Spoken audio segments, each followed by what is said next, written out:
Hey, lemlisters! I'm super pumped today to be joined with Nathan Latka. So Nathan is an amazing entrepreneur. He sold his first company when he was around like 25, and he's also host of the #1 business podcast. He's also now running a new SaaS company called Pass. So make sure to check it out. Nathan, thanks a lot for joining us today. What is up, Lemlist Sam? I don't know that I can do the full 4-second, hey, with as much energy as you, but I'm stoked to be in here inside of Facebook and with your crew today, Guillaume. Thanks for having me. That's awesome. I was actually super excited to have you today. We've known each other, I think, since the start of Lemlist, so about like 3 years. And it was really awesome, seeing you grow and doing all those things. So for those of you who don't know Nathan, more than just running like a podcast and a SaaS, he also wrote a book that was also amazing. So it's really inspiring, and I know you're gonna share a lot of golden nuggets with us today. So to start and get started, one of your sentence is build a distribution network first before pumping out the products. Could you explain a little bit more what you mean by that and how you've done it so far with your distribution channel and network? Unless you have top 0.01% engineers in the world and you're building new rocket launchers to go to Mars that the world's never seen before, your product can be stolen. Your code can be ripped off. Your top engineers can be offered 5 times the salary you're paying them, and they can be stolen from you. So today, the reason I bring that up is today, capital is not the issue. There's, look at the federal bank here in the United States. Everyone's pumping out money right now. Money is being printed like crazy. It's why Bitcoin's going up. So if you assume that money is not the constraint anymore, what's the constraint? It's who can get attention. And that's why you're seeing people have so much success when they start with a lemlist family first, a community first. Like you're doing it at the same time, and you're reaping all the benefits of that. And it's a huge benefit. But attention is the scarce resource today, not capital. And that's why distribution is more important than product, in my opinion. And in your when you launched your first SaaS company, did you have a strong network, or was it more like product oriented and sales, or did you also grew your network the same way you did it with the podcast afterwards? Yeah, I mean, Guillaume, I was not thinking back when I was, 19 at Virginia Tech about networking. I was thinking about flipping burgers at West End Grill, making $15 an hour while also studying architecture. But what I will tell you is, as we launched that company, what I, as the founder and CEO, spent the majority of my time on was trying to convince partners to do co-webinars to market our tool. Nice. So I'd have to find someone with a big list. So that requires a lot of work, Ahrefs, SEMrush, back into someone with a big following, look at the blog opt-in on their website and see if they say join 30,000 subscribers and opt in. Okay, boom, big list. Then you have to email them cold, build a relationship, convince them to love your product, agree on the affiliate split, agree on the webinar date. You market the webinar, they market the webinar, get 1/3 of the people who register to actually attend live, and then try and sort of sell live. I spent the majority of my time doing that. And what that is audience building. Yeah, definitely. So, I chose to go a different route after I sold my first company. But I mean, I think you would agree. How much time would you say you spend on community building today? Me personally, or the team? Because now it's getting bigger. Maybe a team. Yeah. We have a team. So I guess it's a lot of time. Yeah, definitely. But it's what's interesting with what you just said is when it comes to affiliation, what type of deal were you doing? I'm curious. Was it just all the sales you were making through this webinar were tracked, and then you were giving rev share, or just how did that work?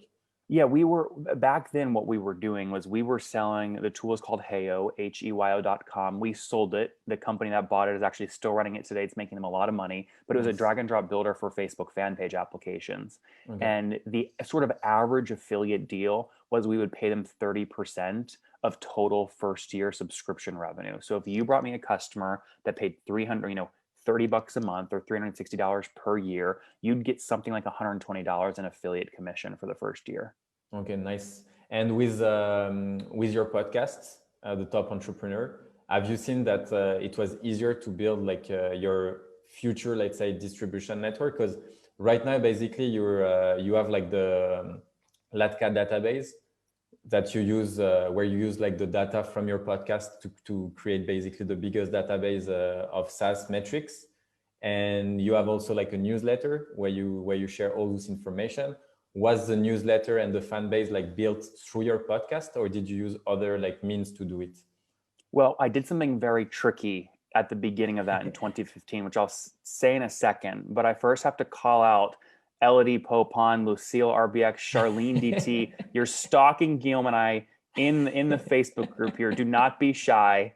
Say hello. Ask us tough questions. But Guillaume, to answer your question, I made a bet back in 2015 when I sold my first software company that SaaS was really early. By the way, I still think today SaaS is early. I mean, look at what Hopin just did today, right? They went from nothing to 20 million in revenue. Now, obviously the virus impacted them, but they went from nothing to 20 million in revenue and a $2 billion valuation in under 12 months.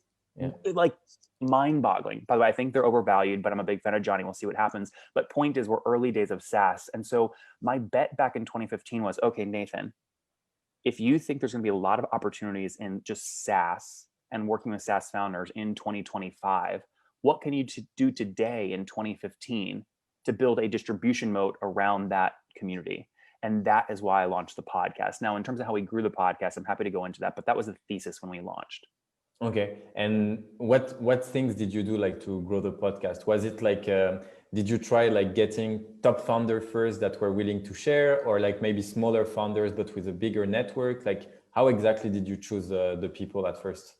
Well, I wish I had lemlist, because I would have created a video embed in the emails with a changing logo for everyone that I pitched, and I'd email people out, but we didn't have it back then. So what I did is I basically started pitching people and saying, hey, listen, I'd love to like learn from you. I'd love to sort of pick your brain. Of course, you could tell me this. Nobody responds to that, right? So I changed the subject line to featuring you on a top podcast. Okay. Now, nice. The podcast name was Top Podcast. So they could infer whatever they wanted by Top Podcast. But the pitch inside the email, if they opened, said, hey, Guillaume or other SaaS founder, we'd love to interview and feature you on our podcast. The podcast will have 1 million downloads by the end of the summer. We had none. Okay. When I pitched. Sharing the vision. Totally. But this is where this is one of the things I look now at founders when I'm investing. If you cannot project with a ton of confidence where you're trying to go to the point where it convinces other people to get on your train, you're just not going to have success. You've got to have that person in a company. So what people heard in that pitch was, oh my gosh, they've got 1 million downloads. Of course I'm going to come on. Now, I can maybe feel a little bit like a fraud when I'm saying that, right? Because I'm going, I haven't launched yet. So then I'm feeling pressure, like I better get this thing to 1 million downloads. Otherwise, like what's going to happen? Yeah. You go through this too, right? Yeah, definitely. At first, I mean, we kind of didn't know, but with the community and everything growing, I think it's that's kind of the benefit. Like we know that all our lives are viewed like 1,000 times, so it's quite nice, and usually we have like good interactions and questions. But I was wondering, like when you emailed them, did you use like a specific email address with a website that you had, let's say like a landing page saying like top podcast or like top entrepreneurs coming soon, and like some place where people could just put their email address? Or was it just like you with your Gmail account reaching out to people? And how did that work exactly? Well, I don't know. You're going to know better than me in terms of how ISPs, internet service providers, treat email sends. But I just thought back then that if I put a link in the cold email, less people would see it. It'd go to spam inboxes. So I didn't include an email. I mean, a link. The call to action was just shoot me a reply. I assumed email servers would like it if they saw a bunch of people replying to my cold email. Yeah, but you had like a Gmail account, or was it? Yes, Gmail. Okay, so it was like nathanlatka@gmail.com or something similar. Okay. Yeah, okay. Exactly. And it didn't like impact, like people took you seriously still with a Gmail account, like there were no like, because for me, like the concern would be like, if I email someone with, let's say, my Gmail account, I would think like, okay, maybe this guy is not a real entrepreneur. Maybe I'm not gonna, you know what I mean? Well, you have to remember, I had just sold my first company. Yeah. So you had a bit of background also. Exactly. Like the first guests on the podcast were SaaS founders who paid for to use my first tool. Nice. But where the real growth engine came from the podcast And look, people like to judge me on this. They say, well, that's not fair. Well, you know, it's sort of business and supply demand is a real thing. So what I did is I created more supply so that I could use the supply to drive action into demand. And what I mean by that is I limited how many episodes I would launch with. And I emailed the 60 CEOs who all had nice lists before launch day and say, I'm only going to pick 10 of you to launch with. It's the first 10 that agree to email their list, their episode. So we had like 4 million, we had almost 4 million emails going out on day one from that launch. I'd call that elephant bumping, right? Using other people's audiences to give them value, but also they bring their audience into what you're doing. And they reacted like, so you said like, I'm just going to go with 10. And how did they react exactly? Like, did some of them say, I don't like, you're a bit pushy, or like, I don't want to share, or I don't think what you're doing is fair. Like you told me you were recording, like, how did they react to that? Like, the phrasing I used was simply, you'll be added to the wait list if you're not on launch day. Okay. Now, some of those people are probably still on the wait list 5 years later and 3,000 episodes in, because I prioritize the episodes I release based off two factors. The most important one is it a really interesting interview? The second is, do they have their own massive community distribution list that they'll send the interview into? So it has to be interesting and relevant and distribution. Okay. And for the distribution, did you prepare like an email for them to copy paste, or did you work with their marketing team? How did that work exactly?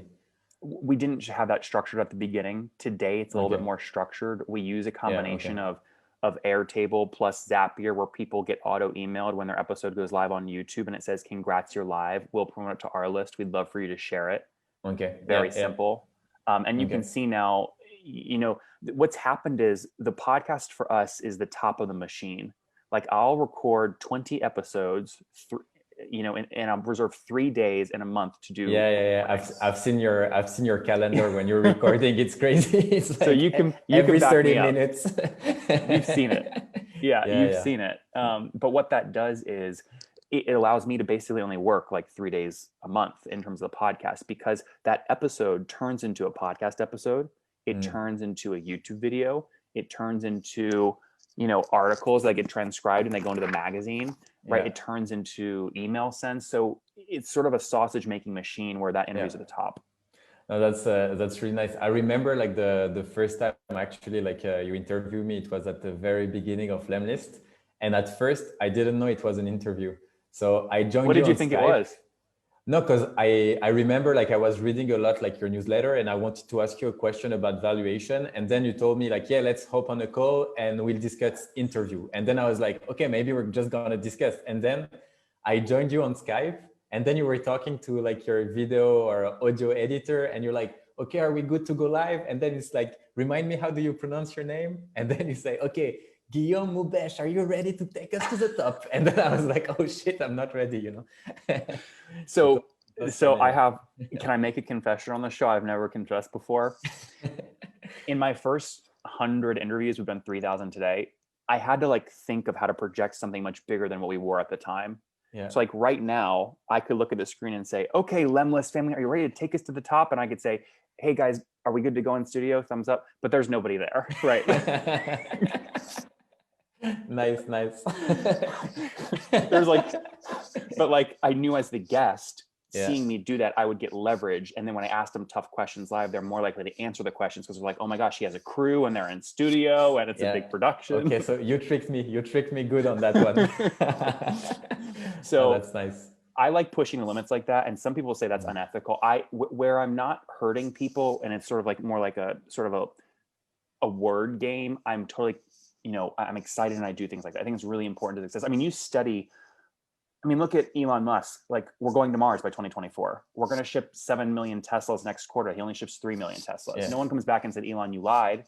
Yeah. Right? Like, why can't you and I do that with our software companies? We should be able to project that sort of confidence. Yeah, definitely. And, you know, it's like the same thing. Like, if you want to shoot for the moon, aim for the stars or something like that, like it makes sense. Like, you need to put goals and objectives higher than what you will reach, but at least, you know, it kind of like give you more and the extra motivation to do these things. That's right. And Lucille, yeah. Sebastian, you would do the same thing, right? Dario, you would do the same thing if you're launching your own show, right? I mean, it worked for us. So this has worked and it has snowballed. I mean, we just passed 12.2 million downloads on the show. So it's really worked nicely. Nice. That's impressive. Guys, by the way, like if you want to ask question to Nathan, like obviously I've got like tons of questions directly. Actually, we have one of question here. So, okay. Someone asked like, Nathan, when will you write your second book? So Matt DeSalza asked that. Matt, I hated writing a book. It was the worst experience of my life. The idea of focusing to write 300 or 400 pages of content to then limit down to like 220, it was a nightmare. But what happened was, so another confession here, I am just competitive. A lot of the stuff I do in business, I view like a board game. How can I get my magazine into more hands than what Forbes and Entrepreneur has? The book was, how can I sell more copies than my favorite author, which is Ryan Holiday? Right. So I knew how many he sold of Ego's the Enemy or his other books. I'm like, I wonder if I could beat that. It was a challenge. It was fun. Did you beat it? Well, no, I didn't get anywhere near Ryan. He's so talented. But what happened was publishers started putting their business book authors on my podcast. And I would screenshot their Amazon rank before my show and then screenshot it after the release. And I would show how many book sales I made. Before you know it, they were saying, Nathan, you can sell books. You should get a book. Like you should write your own book. Nice. So we got a nice big book deal from the top publishing house in the country. It's called Random House Portfolio. And Guillaume, I went, actually I think of like French countryside. I think of like cute cabin, like things I see on your Instagram. There's like a pond and a paddleboard and it's peaceful and there's coffee with steam in the morning and there's no distractions. So I found a place on Airbnb like this in the middle of the woods. And I'm like, I'll just go there for a week and write. Okay, I show up like the first morning. I sit up, I start typing, and I'm like, squirrel, like I get distracted. I can't write the book. So this is what I did. I said, Nathan, you're dumb. Your medium is podcasting. Why wouldn't you just do the audiobook first? Yeah. And then back into the written content. So here's what we did. This is literally, guys, how I wrote the whole book. You guys, can you see this? Chapter 14, part 2, chapter. So I did the outline with my editor. And anytime I had a thought about a chapter, I would just record for 10 or 15 minutes and it would auto email to the publisher. They would then write it up. They wrote it. And then I did several drafts at the end where I would then inserted screenshots to support the story. Nice. Actually, that's something I really liked about your books. Like, I think like most books overall don't bring enough like screenshot, actionable tips, etc. And in yours, I think it was like it's easy to read, it's well written. You have like a lot of screenshot, and it illustrates like really well the story. So yeah, good job on that. And I didn't know actually you had to record it, but that was a smart move. There were another question from Lucille. So how was it like to get to 1 million downloads? Like how long did it take? Like what were the marketing challenges, etc.? Like, because you said you did a lot of co-promotion, but did you at some point encounter like a bottleneck or something that was more challenging? Yeah, Guillaume, I'm going to risk breaking your live. Can I share my backend, my podcast backend, and actually just show the data, or is that not doable? Yeah, definitely. Let me like allow you to share the screen on Zoom. You should be able now. Okay, yeah, guys. So Lucille, I never get the chance to do this because very few people ask about actual numbers. Can you see my screen? Yes, we can. Okay, so you can see here, let me go back real quick. We've passed, like I just told Guillaume, we passed 12.2 million downloads. And on a good day, like yesterday was a good day, we'll do 14,000 downloads in a day. Wow. Okay. Like one day. So you can see like for years, we've been doing way more than 5,000 in a day. And now more consistently, we're doing more than 10,000 a day. So basically coming on my show is like you or any CEO coming on is now like doing a webinar to like 7,000 or 8,000 people. That's sort of the context. But Lucille, to answer your question, if I go, let me see if I can go all the way back here to when we launched. Because, let me go to monthly. I think it took us something like 8 or 9 months to get to 1 million downloads. Let me see here. Let me go all the way back. That's still like really like quick, no? I mean, I don't know, man. I don't really have much context, and it'll only go back here to 2017. But let me see where we're at then. Yeah, so you can see 2017, we were doing on average like 5 per day. Our good days, like we would spike a couple times up to 18. I think this was like the Ty Lopez episode. It wasn't all SaaS back then. Nice. But Guillaume, we were talking about this, like with how you put out your YouTube intention of doing 30 videos like per day, 2,000 subscribers. I mean, you got to think about this. This is an episode a day for 5 years. Yeah, that's crazy. Like, that's the only reason this works, because now what happens is in a given day, I've got historical episodes. Like if I go into total downloads, and no one talks about this, by the way, on for podcasts, but if you look at the total downloads on a given day, like let's look at yesterday, this will surprise you. Take a guess, Guillaume. How many episodes do you think got at least 10 downloads yesterday? Out of 3,000? Yeah. Okay, let's say like a third, 1,000. 1,000. So let's see. How do I? So I don't. I'm trying to actually go into. Oh, here we go. No, let me click. Oh, it's not going to let me click. Okay, well, I'll spoil it for you. In any given day, we'll have episodes that were published 3 years ago that get 200 downloads. Are you kidding me? Wow, that's huge. Yeah, so it's just like, but think about it. It's just like blogging. Yeah, how you have old articles. Yeah, it stays. There's real SEO value. So Lucille, was this more than you bargained for? Is that helpful? I think she's gonna be happy with it. Good. And okay, another question from Janie. So podcast micro content, do you outsource this? Oh yeah, like, you told me early on that you didn't really have a team. I know like you still now have a team though. So how do you get like so much content so quickly, like for editing and everything? Like, I know you don't really edit anything on the podcast. It's really like raw material, but who's doing this? Because you still have to publish it on, I don't know, all the platform, like podcast platform, also YouTube sometimes, etc. Yeah. So I record it. It goes via eCam into Google Drive folder, the audio and video file. Okay. It then goes to a guy I've used named Sam. I think he's based in Europe. I've never actually met him in person or talked to him face to face. I just found him on Fiverr. Sam. Yeah. Hey, Sam. But I found him like 4 years ago, and he just started doing each episode for $4 an episode. Okay, and I said, I'll commit to bulk. I'll commit to doing 100 with you. So I wrote him a $400 check. So he still does them at about $3 now per episode. And he edits them. He uploads them to Libsyn, which is the podcast host. He puts in the title. He does all of that. And then I have another guy named Orestes, who, again, I've never met him. I'm not quite sure where he's based, but he gets the job done. Hey, Orestes. And he's like $2 an episode to put it all up on YouTube. And so I basically have the whole thing systematized, and then I just pay people per completion of the very specific task. Okay. And you never got like disappointed or anything? Like usually it's like very like, well, it's perfect. Okay. It's perfect. Okay. Yeah, it works. Well, that's really nice. Like it's your setup is really like impressive, to be honest. Because I mean, like what you said about, when did you start exactly the podcast? Was it like 2015?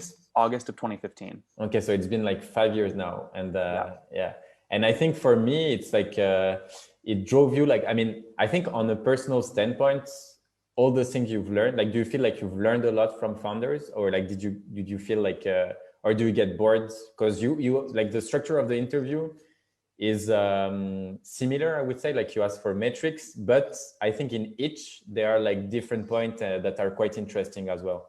Like, do you feel like you've learned a lot? Like, I feel like there is nobody with as high a learning velocity in SaaS as me, because of how many SaaS interviews, like CEOs I interview. So my challenge is, how do I index and categorize all that so I can spit it back out to everyone else as learnings? That's the hard part. Yeah, no, that's true. Because you have like so much content now. It's like 3,000 people, episodes, like 30 minutes. It's really crazy. I mean, do you want me to show you this like quickly? It'll take 60 seconds. Let's do this. Yeah. By the way, I mean, you've listened to the show. Yours was great, but like, it's a war. Like, it's purposely very entertaining. Yeah. And I think one of you guys just commented, actually, I think Gianni said they're very structured, 20 minutes in length, longer dialogue.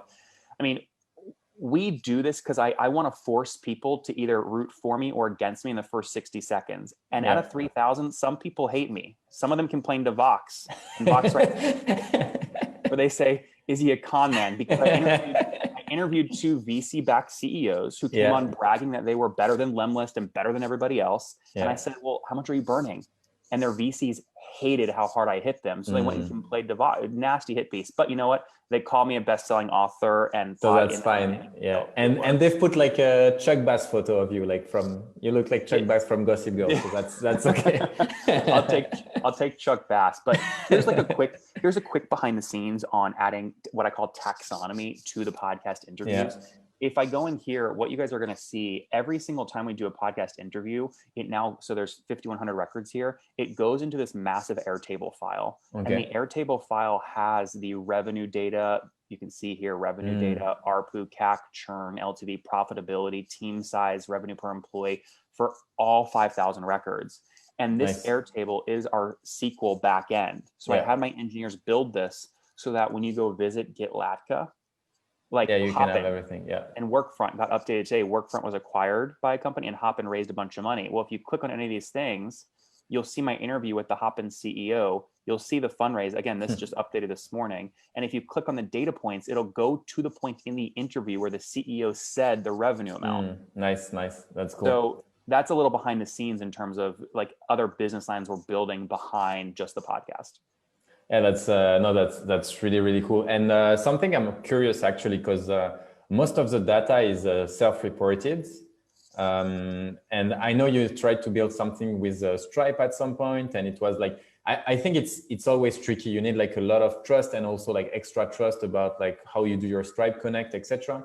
But I was wondering like I've seen in some groups, like some people being like a bit critical about the fact that it's self-reported data. Like, how do you answer to that? Like, I am not in the business of accuracy.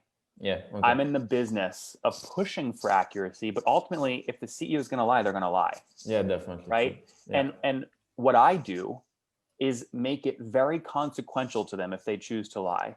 So if you look at any CEO we've interviewed, like if you go right now and type in something like lemlist revenue or lemlist evaluation, your interview with me on GitLatka will rank in the top 5. Yeah. Same thing with like any of these top SaaS companies. So I've had many VCs reach out to me and say, we were going to invest in these guys, but we watched them on the interview with you and they lied and we pulled the term sheet.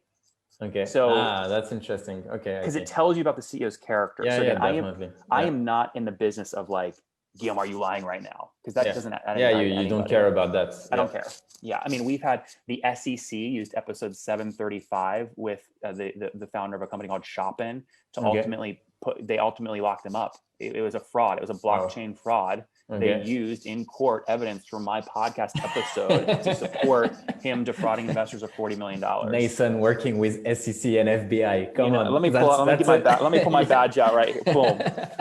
That's a new TV show you're gonna launch. And also, like, I was curious because I mean, I've been watching like at some point you even launched kind of like not a Shark Tank, but something similar where you went to like smaller places with different businesses and you wanted to write like, I think $10,000 check or something. Sometimes it was more. You kind of stopped this TV show. Can you maybe tell us a bit why?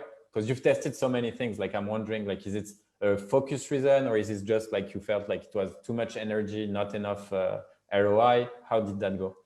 So what Guillaume was referring to is on my Facebook page back in, I think it was like 2016. I went live and walked down the streets of Austin, Texas with my checkbook and said, I'm going to try and buy a company on the spot. And I found this lady who ran a Thai food truck. I ended up investing in her company $6,000 and she paid me back 25 cents per meal sold until I was paid back until I was paid back $6,000 plus an extra grand. So 1.5 million people ended up watching that. And that stopped Guillaume because what happened was that plus the book deal announcement got a bunch of production companies reaching out to me who wanted to license the rights to an unscripted cable show called Latka's Money, where I would Shark Tank on the street, basically. And so what happened was I signed with CAA, a big talent agency. We got a great deal done. I made a bunch of money off of it. We shot 5 episodes in Colorado over a 2-week period. But then Jim Ackerman, you can look it up. Jim Ackerman, the president of CNBC, was fired. And he was the guy who signed the contract. So now they're sitting on, and this is what's crazy. You know, they spent $500,000 recording. And I offered to buy it all back from them. They won't let me buy it back. Okay, so basically you can't run it anymore because you've sold the rights and they don't want to publish it or continue or Well, something similar. with a catch, because it was my Okay. idea in the beginning. It was on my Facebook page. So I Yeah. actually negotiated that I kept IP rights and EP credit, executive producer credit. So Okay. I can still launch it myself. I just can't get all that video footage that we created Ah, together okay. from Yeah, them. that's So too they're bad. sitting on 4 or 5 episodes, but I've relaunched this as Deal or Bust on Yeah. YouTube. Yeah. Deal or Bust is quite nice. I like it. It's Why do you say that? no, I think it's a cool version of kind of like a Shark Tank, but to buy a company basically. So it's I think it's I like it. I mean, it goes. I think it's interesting to see like how founders are pitching their project, what's the valuation, because I remember like not sure if you've seen like we've sold like one of our company, Lampod. What do you mean? And Did I see it? I tried like oh heck to yeah, of convince you to course. come on the show I to come on the remember. show to sell it, but you already had buyers lined up. Yeah, no, that's true. Yeah, I know you saw it, but essentially, like, I wrote an article about it and about the valuation. And when I mentioned valuation, I remember you asked, like in SaaS Growth Hacks. So it's a group with a lot of SaaS founders where you ask, like, how would you value a company that's doing like, I don't know, like 250,000 ARR or something like that. And in the comments, people were giving like really numbers from, out of the blue. It's like, yeah, it's 3 times the ARR, it's 10 times the ARR. And I was like, what the fuck? Like they don't know LTV, they don't know if the company is profitable, they don't know shit basically. And Yep. I think this was really interesting because like, I feel like in your show, we can see how a business can be evaluated. Yeah, that's good that you can see it. Yeah. And what was the biggest like deal you've done on the show? I haven't watched them all. So this one you're watching was a pretty big one. It was Okay. called Clearview Social. They were doing 2.5 million in ARR, actually probably about the same size, maybe a little bigger than Lempod. But like David Hauser came on and kind of hit them hard. Jason Lemkin came on and sort of hit the team pretty hard.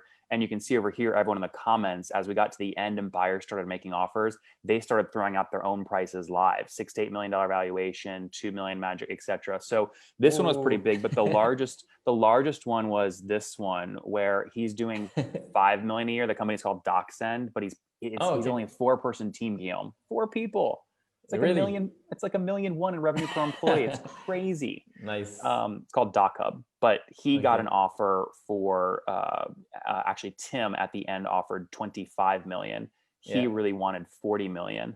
Okay. And they're right now privately trying to figure out if they can bridge that gap. But this was the largest live offer. And Andrew Warner was the expert chiming in here. It was a really crazy episode. That's cool. No, that's really cool. I think you're bringing like a lot of value and also transparency, like to these type of things. Because even like Thomas from, FE International is bringing a bit of transparency, but still I think it's seeing it live. I think it's much nicer because obviously like the multiplicator that you're gonna put on your ARR will really depends on so many factors.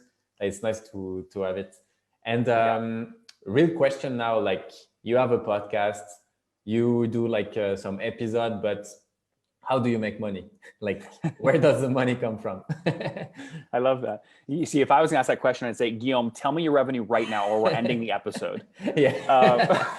I won't end it, but I still want to know. So no, I put a lot of our numbers out, right? So this does about $20,000 of sales per month. Okay, so nice. We charge $29 per issue or $300 for the year. And again, we sell about 20 grand of this monthly, hugely profitable business. My other business, which is getlatka.com, which people can sign up for data, that's scaling nicely, right? So it's doing also about $20,000 a month in revenue. Okay, nice. And then behind that, what I've done is sort of built distribution channels that I make money on. Yeah. So other people might spend money to be in my magazine or spend money to come on the podcast. Yeah. They all make money for me. And it's ultimately building founderpath.com. Okay. Which we've raised a large fund behind, and we are investing in SaaS companies, but it's not equity. Yeah. It's debt. Yeah. So we really want to support bootstrapped founders who want to keep their equity so that when they sell, like you do with Lempod, they keep 100% of the sale. That's cool. And have you thought about like doing low equity and or just because I'm guessing some people will ask for it because like what a lot of bootstrap founders don't like with VC is just the like voting rights or all this loop in contracts, etc. Like if you like, I was talking to Rand Fishkin, and he had like an offer, when he was running Moz, an offer from HubSpot. He wanted to sell, but within the fund, like with the VC, like it was not possible because they had put like a specific, like a one-liner that was saying, like it's not possible to sell under like this valuation, etc. So what do you think about this? Because we're seeing more and more funds, adapt, and you're starting with debt, but I guess you could make money with equity as well. Yeah, well, that was a great episode, by the way. I think it was episode 9 on your webinars page where you interviewed Thanks. Rand, and you focused mostly on Spark Toro, but the backstory was Moz, and that's exactly what happened with him. So this is what I worry about, by the way, with people like Johnny at Hopin. Yeah. Raising a 2 billion valuation is great, but you know what? There's like 0 people that can acquire your company. Yeah. Right? Because the VCs are going to block any deal that's less than a $2 billion deal, and you're only doing 20 million in revenue. So it's going to take him years, in my opinion, to grow into that valuation to the point where he gets any offers where he actually can make money as a founder. Now, what I suspect happened here that no one's talking about is a big chunk of the 175 was secondary. What do you mean by secondary? He took some cash for him? Him and early employees. Okay. Yeah. It's very common. Yeah, but what's usually the percentage? I know the guy at Algolia did that, for example. Like they raised a lot and took So how much is it, like, for example, if you raise like somewhere around 200 millions? Yeah, so, I mean, well, let's. Would that be like 20% that like 30 millions are for the founders and first employees, or would that be 50%? How is it splitted usually? So everybody does this differently. So instead of sort of talking hypothetical, I'll just give you a concrete example. Clayton Mask, Infusionsoft, now Keep, right? They did a $50 million debt round with Goldman. They tried to IPO. They couldn't get the IPO price they wanted. So they stayed private and raised another round. When they did that round, I think it was a $120 million round. What he did was he said, hey guys, we've committed 20% of this round can go towards secondary. Here's the exercise price that we've set for the options. Anyone before employee number 100, you can choose to exercise as many options as you want or none at all. Yeah. So that's what happened. People decided to either hold their options if they believe in the long term, or buy them back, or buy them at the cheap price and then sell them at the new valuation and make the spread so they can get some early cash for being early employees. But this is very common. Like, by the way, like if I was looking at something like Lemlist, right? You just emailed me and said I could make it public. You're passing $3 million in ARR, right? Yeah. If you get to the point, I mean, you could probably right now go out and find a growth equity firm that would write a 10 or $20 million check into the company. And I bet, because you don't need it, you could negotiate to have 50% of that be secondary. So take, 50% of 20 million, 10 million paid out to you and early team members, right? Like that's a real thing. Don't say that too loud or early team members are going to start commenting. Yeah. Do it, Guillaume, do it. Yeah, you lose freedom though, right? Because then you have another investor in the company. Yeah, of course. No, that's true. I'm just going to check if we have time. Time is flying. We have like a question from Ahmed. Okay, are you planning to launch like a SaaS accelerator? Because actually it's quite nice. Like right now, I think it's a smart question. You have the distribution network, you have the investment funds. It's like it's booming for you. Like accelerator or incubator could make sense, no? So Ahmed, I'm not sure what you're asking here. So when you say accelerator, I don't know if you mean like a coaching program or an actual sort of accelerator where there's a batch and people apply and we take equity. To answer the first question, I am a horrible coach. I'm a horrendous coach. I also hate the economics of a coaching business because people will pay you for 1 or 2 months, then leave. Churn is through the roof. Also, you could give people the perfect plan. Like I know the perfect plan ideally because I've interviewed so many founders. You could give someone the perfect plan, but if they don't have it, it's not going to work. Yeah. They could pay you $1 million in coaching fees. It's not going to work. So I don't like coaching for that reason. In terms of accelerator, I just think there's so many really good accelerators out there. It's not something that I would look at doing. Now, here's what I am doing a lot of. There's a lot of SaaS companies that want me to email market their tool or put them on the cover of the magazine or feature them on another podcast episode or give them free podcast placement. And for these guys and gals where I love their product and I can be strategic, I will sometimes take and look at advisor shares. And it's usually 1% to 2% of the company, depending on how early stage they are. they vest over a 12-month period. And I always ask for the right to exercise. Usually you can only exercise those for 3 months after they vest. I ask for a 5-year time frame, which helps me. So if they take off 3 years from now, I can still have the right to buy those at a really cheap price that I got from helping them early on. Nice. Yeah, that's a smart move. And because you've interviewed like tons and tons of SaaS founders, and so far, what have you seen, when it comes to like community building and content distribution channel building? Like, what would be for you like some top players in the SaaS industry where they're doing like an amazing job at, like building all their distribution channel on their own? Let me just say this. My personal investing right now, I'm investing in communities where there's also a business brain and a tech brain, because I know that they will eventually launch a SaaS product. Like if you only had lemlist family, right? And I knew as a bunch of salespeople, and I see your engineers hanging out in the group, and I see you hanging out in the group, it's only a matter of time before you build lemlist. You know what I mean? Because you have the distribution. So definitely. All of my angel checks, I'm writing into people with great communities, knowing that they'll build software for the community at some point. That tells you everything you need to know about the importance I put on distribution and community. No, that's awesome. And have you seen like some specific like softwares that are doing a great job? Like, for example, ClickFunnels, I know like they're kind of like killing it, but do you have like other like good example? Yeah, let me show you guys this example because I think it's really, really powerful. The company is called, let me see if I can remember this. Yeah, okay, it's called Qualified. Okay, so they help companies via a SaaS tool quickly give engineers a test as they're being recruited. So Guillaume, you might use them if you're recruiting new engineers, you want to give an engineering test, right? Your CTO would set up the test and qualify. Now, the way they went from nothing to basically a $2.5 million run rate, that they're actually above this now, a $2.5 million run rate, is they launched this site called Code Wars. Nice. Like what Hot or Not was to Facebook. So Code Wars, you sign up and you challenge other developers and test your skills, and that helps them build a list. And from that list, they launched Qualified, the SaaS platform. So again, Code Wars is to Qualified as what your community should be to your business. It's what Lemlist Family is to Lemlist. Nice. Okay, I see. Yeah, that's awesome. And I saw you interviewing like Russell Branson from ClickFunnels, and eventually at some point there were all these fuss: is he gonna sell the company or not, or all these type of things. Like, what do you think basically about ClickFunnels? Well, listen, I have some of the best sources on the money side of this equation. Buyers, large multi-billion-dollar private equity firms.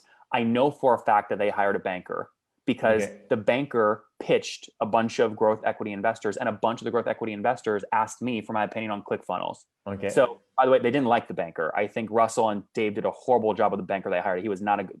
They were not a good banker. So they were looking at it. The thing with what they're doing now is it's so profitable, right? Like ClickFunnels is so profitable. And I imagine in a lot of their meetings with buyers, they're having to defend all of their non-subscription revenue. But Russell can basically write a book and it's going to be a bestseller from his list no matter what. He can launch a podcast. It's going to be a top show. Like he can launch coaching. He's going to sell millions from stage. You know what I mean? Yeah, no, that's for sure. So buyers don't value that. Yeah. Right now, how much do you think is that? Because in 2017, I think you said like $70 million. Yeah, and, they broke back in 2016, 14.4, and then broke 66 in 2018. I need to update this. Like I know personally, I just haven't updated this for some reason. They're now over $100 million in revenue in 2019 is what they broke. But that's a combination of both their professional services revenue and their SaaS revenue. And the breakdown of that, you guys can see right here in this chart. This is actually where I put it, right? So in 2019, they did $34 million of services revenue. That's huge. And 66 million in pure SaaS revenue. That's crazy. Yeah. But like how fun, this is why I love what I do. I feel like I'm writing like Harvard business case studies for like every interesting SaaS company. I absolutely love it. I love sharing the stories of especially bootstrap founders. Yeah, that's awesome. Like they raised 1 million. I saw early. Early. They don't even like to acknowledge it, but yes, they raised a very little bit, super early. Yeah, that's funny. So in one of your podcast, you actually mentioned like cross collaboration, as marketing tactics that works really great for you. I think you started renting houses with like kind of like top entrepreneurs. How exactly like did that work? Can you walk us through like the process of Yeah, well, I'm in one right now that okay. doesn't have a real studio, which is why I'm still in my pajamas with this thing boosted up on a restoration hardware thing in this room. But we are right now in a house that overlooks Studio City. We're in LA. In fact, if you guys look very carefully, you can see right over there that thing that looks like a sandcastle is actually the top of Hogwarts, Nice. Disney. I don't know if you guys can see. Let me see if I can, right like It's there, yeah, over there. right there. Yeah. So yes, I'm doing this model, Guillaume, because community. So actually next week, I'm flying down with a group that is launching something called Launch House in Tulum. It's basically every month a group of entrepreneurs rents out a super unique location, and it's not always like big and fancy and expensive. It could be a treehouse in Arizona, and Okay. we just launch stuff all day long. And so Okay. this is the next level of community, going from code communities to IRL, in real life community. Nice. So, like, how does that work exactly? Like, because when you were doing these things, where you were basically like putting entrepreneurs together, like, how did that work? Were you making money out of it, or were you just like getting like free housing for yourself because you were organizing everything? What type of things were you doing? Like this type of mastermind, I'm quite curious, like Yeah. how that has helped you. Like, Last month I was in Los Feliz in LA. We were in Walt Disney's old house. I paid $3,000 a month. The whole okay, house together with the pool cost 11,500 per month. So okay, other people paid somewhere between, depending on the quality of your room, between 2 and 4,000 per month. So it was a break even endeavor. We okay. don't So make you money. spent an entire month with everyone. Exactly. Yeah. Nice. So two of those founders were founders that I had put money into via Founder Path. So I got to Okay. actually live with them. And so the model is not necessarily to make money on the in-person experience, although you probably could. It's more to use that to grow other things. Like, for example, I want to produce talent. Talent today is you. Thank It's you. the founder who can communicate, who is open to being transparent, talking about the war stories. Like, I can build a massive media brand around almost any founder if they have the right attitude. It's just like how an agent would build Brad Pitt into movies. I can build that founder into a podcast, into a show, scripted, unscripted, Netflix, magazine, you name it, I can build it. So that's how I'm viewing myself right now in terms of developing CEO talent from a community and media perspective. Nice. No, that's really interesting. And you started doing that like what from the beginning? No, like 5 years ago, you were doing these things also, like renting on Airbnb and doing. We tested it a long time ago and then stopped. And then because of COVID, it's now something I'm looking at doing even more. I'm now living completely out of my suitcase, so I can be anywhere at any moment. But yeah, I just think this is the future. You sort of have to look at these teeny bop like Sway House in LA, right? Bunch of good looking guys and gals, like who's dating who kissed who's being shipped and who's not. Kylie Jenner, Kendall Jenner did take that model, apply it to founders. Like right now, that sort of only exists in like these little Twitter niche circles. But why not make a house? And instead of it being, is Nathan dating another founder? It's they're both doing a webinar at 1 p.m. today. Who's going to sell more live? I like You it. know, like you can Yeah, create yeah, yeah. such compelling content if you just think about it in the right way. Yeah, definitely. No, that's super interesting. There's another question, like, what are the opportunities for SaaS in the small business area, especially with the disruption caused by COVID? Like, have you seen, apart from Hopin, which is obviously killing it with video, but have you seen other like, opportunities due to like the disruption right now that's done by COVID? So when I think SMBs, I think things like restaurants, and I can only think of niche specific examples, like what Alex has done at Ordermark, where he launched ghost kitchens for these restaurants that had to shut down their physical leases, and he just raised from SoftBank 120 million at like a 2 billion valuation as well. Wow. Yeah. So I don't know of a blanket statement for just all SMBs, but what I can tell you is, if you're an entrepreneur, you're thinking on your feet, there are ways you can pivot your business model if you're serving SMBs to help them in this more virtual environment. That's really awesome. We have another question, like from Ahmed. What do you think of micro SaaS, mostly bootstrap founder? Do you think it is getting democratized, like e-commerce, or do you think it's going to take some time? Yeah, Ahmed, good question. Something being democratized to me means you can't compete on price because it's all being commoditized, given away for free. Yeah. So the way I think about micro SaaS in general, it's anyone can build micro software. It's getting easier and easier. You can hire an engineer easy on TopTal. You can find someone with a small email list of 5,000. Those two together can make a micro SaaS, right? Look at Pat Flynn and his podcast player with his audience. Look at you and Guillaume, what you've done. There are thousands of examples of micro SaaS. The question is what you do once you hit like 50,000 a month in revenue. Do you go, I want to be on TechCrunch tomorrow and raise at a 2 billion valuation, but give up a board seat and equity? Or do you say, you know what? I'm going to stay private. I'm going to launch a profit sharing plan for my employees. We're totally comfortable building a $10 million revenue business where we profit $5 million a year. I mean, you can get way richer doing that and be happier than trying to go chase a $2 billion valuation where when you sell, it's only for $1 billion, but you don't make any money because it doesn't get out from under liquidation preference from the investors that give you a $2 billion valuation, which no one ever talks about. Yeah. So no, it's not being democratized. There's still a massive opportunity for micro SaaS in a lot of space. I think what's crazy with it, it's really about like overall like branding, and I would say like fame. Because when I started like building like lemlist, for me, I wanted to raise money initially. I was like, the only path to success if you want to build a SaaS is to start raising money. And my co-founders are a bit older, like they're around like 40 years old, something. So they are like on the tech side. And for them, it was like, okay, you're the biz guy, you go and raise money, like show us that you can do that. And after talking with like VCs, I was like, what the fuck? Like, I'm not going to start raising. We don't have a product. We don't have money. Like, I'm going to make money and I'm going to run a business. And then eventually we became profitable extremely quickly. And then some VCs started like messaging us, etc. And then I was like, yeah, but I've already got enough money. I don't know how to spend it. Why would I, like get more money and make more mistakes? Because for me, business takes time to build. Like the way you hire people, the way you grow your team. If you want to speed it up, you increase the risk and potentially like risk of failure. Whereas if you control everything and your profit and your money, it makes more sense to grow it.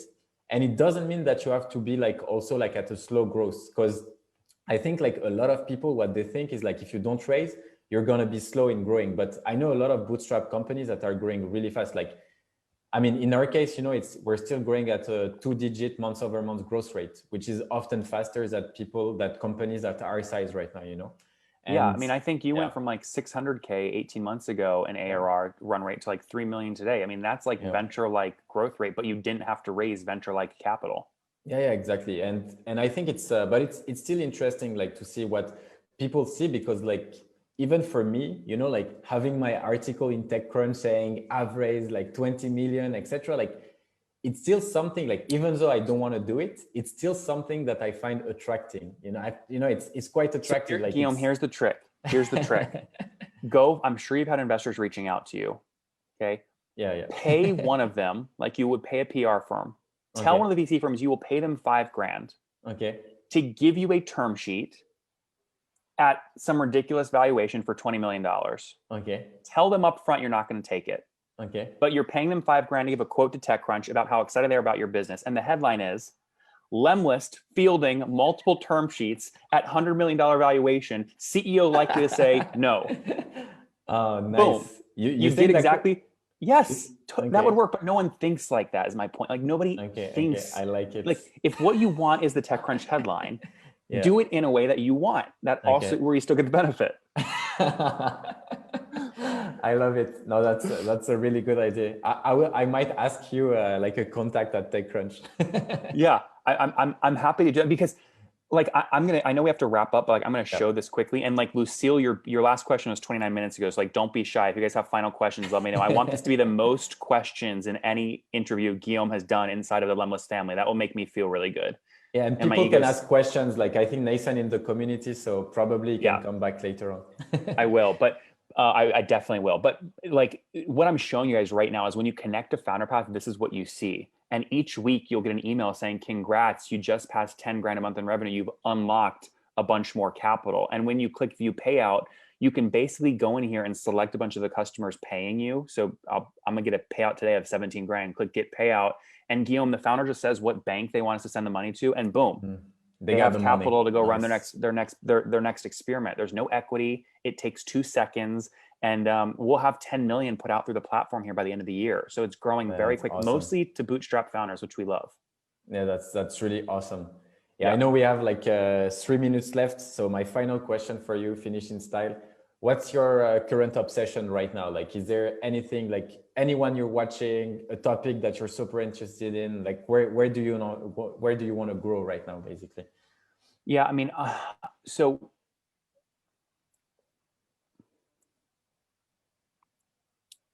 I mean, what I'm really thinking the most about is attention, right? And you know, you and I are, you know, we can't go be like an Instagram influencer and just, you know, work out and post like shirtless selfie, like, because we have a business bent. Yeah. So like, you can't do cheap attention. You have to do like business attention. So what I spend a lot of my time doing, especially each morning, is I actually, just like I did with you just now, I write headlines that I want about me in the press, and I want them to come out like a month from now, and then I go figure out how to make them come true. And that's what I Nice. spend most of my time thinking about. That's awesome. I really like it. I really like your ideas. So I guess we'll see if lemlist is in TechCrunch in the in the coming months. Nathan, I know your time is very precious. So thanks a lot for being here. Guys, say thank you to Nathan in the comments if you enjoyed the interview. If you're watching it later, which might be the case for a lot of people, you can also comment Nathan in the community. It will come back probably later on this week and answer everyone.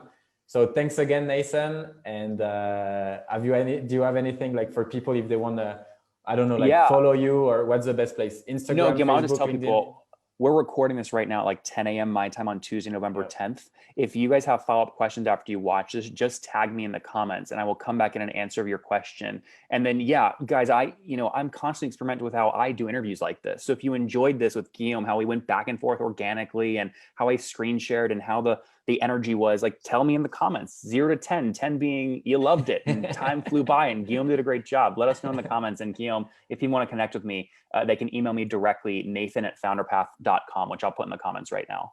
Awesome. That's awesome, Nathan. Thanks a lot. Have an amazing day, everyone. Take care.